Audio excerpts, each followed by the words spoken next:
Isang 10 taong gulang na bata ang nagtamo ng matitinding paso sa katawan matapos daw banlian ng kumukulong tubig. Nang makapanayam ko ang batang si JJ, hindi niya tunay na pangalan, sa pahintulot ng kanyang lola Glena, inamin niya na si Alex na bagong live-in partner ng kanyang ina na si Camille, hindi nila tunay na pangalan ang maikagagawan. Madalas ka ba niyan saktan? Minsan po kapag may kasalanan po akong at hindi ko po nasusunod yung sinasabi niya po. Ano ginagawa niya sa'yo? Napapalo po, nakukurot po dito po. Kwento pa ni JJ, siya raw ang laging inuutusan na maglinis ng bahay na kanilang tinutuluyan. Ako po yung naglilinis po ng bahay, litter box po muna, ni-scoop ko po yung dumi, tsaka po magwawalis lang paso. Yun na po, maghuhugas din po ng pinggan. At nang tanungin kung paano siya napasok, Paano ka binuhusan? Pag ganun po, dumaan po dito, tapos lumampas, bumaba po pag ganun. ang nakababakala matapos malapnos ang muka, braso at halos buong likuran, hindi pa agad dinala sa doktor ang bata. Ginawa niya po, ginamot niya po yung aloe vera, ginanon-ganon niya po. Yung laman, kinaskas-kaskas niya po. Hanggang sa, hindi pa po yan galing. Nilagyan po rin po ito. Isang overseas Filipino worker sa Middle East ngayon ang ina ni JJ na si Camille. Pero bago makapag-abroad, kay Glena, lola ni JJ, pinaalagaan ni Camille si JJ habang nagtatrabaho ito bilang kasambahay. Ako po naging alaga mula 1.5 year hanggang sa 9 years old po. Nag-apply po siya sa DH sa abroad. Pero kalaunan taong 2023 sa live-in partner na raw ipinaubaya ni Camille si JJ. Ihiramin nga daw si JJ at ipapasyal daw at ipamimili. Ihatid na nga daw. Sabi daw nito si JJ ay ayaw na niyang pumunta doon sa aking anak. Hanggang doon lang po, wala po kaming kontak.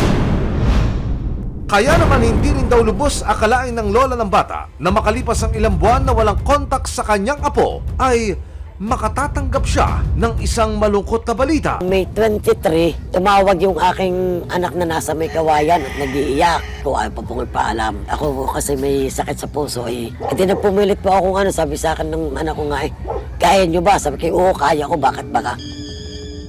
Ay gusto ko makita si JJ nga. Pinakita yung picture na talagang bagong banli na pagampaga ang mukha.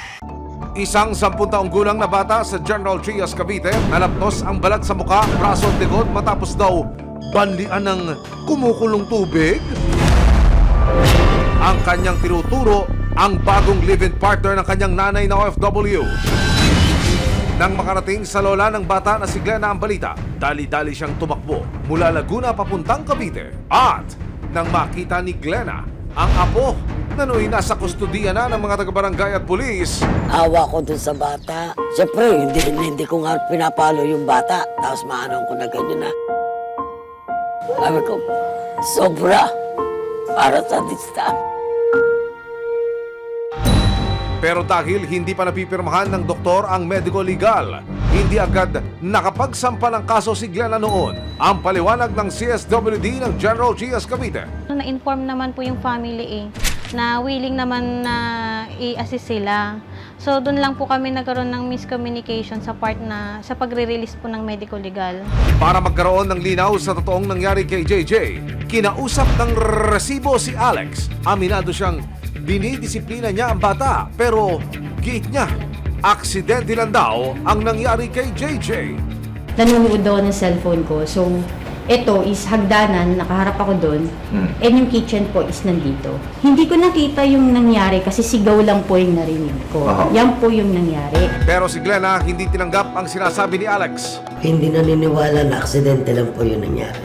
Sinadya yung pagkakabuo sa kanya. Gusto niyo hubang makaharap?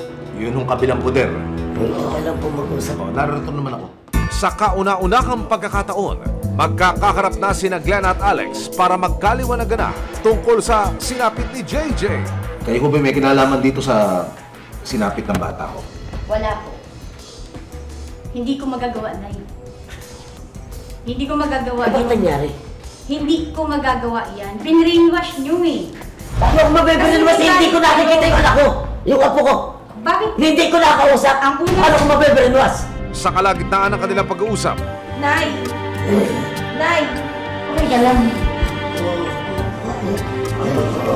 nagkalabasan man ng mga hinaing ang magkabilang panig, desidido si Glenna na sampahan ng kaso si Alex. Itutuloy niyo po ba yung reklamo? Yung paghahain ng kaso laban ho dito sa manugang ninyo. Gusto ko. Ano po masasabi niyo? Wala naman po akong magagawa kung itutuloy mo yung kaso. Nakipag-ugnayan din ang resibo sa ina ni JJ na si Camille sa pamamagitan ng isang tawag sa telepono. Ano ba masasabi nyo, unang-una, dito ho sa pangyayari na ito? Siyempre po, nag-alala po ako. Pero sinabihan ko naman na po yung asawa ko po na paggamot po yung bata, pero hindi pa po talaga namin siya na ipaggamot nung time na yon. Noong una po, sinabihan ko na po sila, huwag kayong masyadong mag-isip ng kung ano-ano kasi hindi naman yan magagawa ng asawa ko. Alam ko talagang aksidente. July 10, formal lang nagsampa si Glenna ng kasong physical abuse. Sa pahintulot ng social workers ng General Trias Cavite, kay Glenna muna manunuluyan ang bata. Kinabukasan po inuwi na siya sa Laguna. At para na rin daw sa ikapapanatag ng loob ni Glenna, minarapat ng resibo na maipa-check up ulit si JJ sa isang espesyalista para matignan ang kanyang mga sugat. Linis na, wala na po yung mga blister na dapat nakaumbok na gano'n. Wala na po yun. Pero again, for the peklat, hindi na po natin siya mababalik sa normal na itsura. Naghilo man ang mga lapnos at pasa na natamo ni JJ, hindi basta-basta makalilimutan ng bata ang sinapit niya sa loob mismo ng kanyang tahanan. Pangako ng kanyang lola Glenna, poprotektahan niya ang apo at bibigyan ng nararapat na atensyon, aruga at pagmamahal.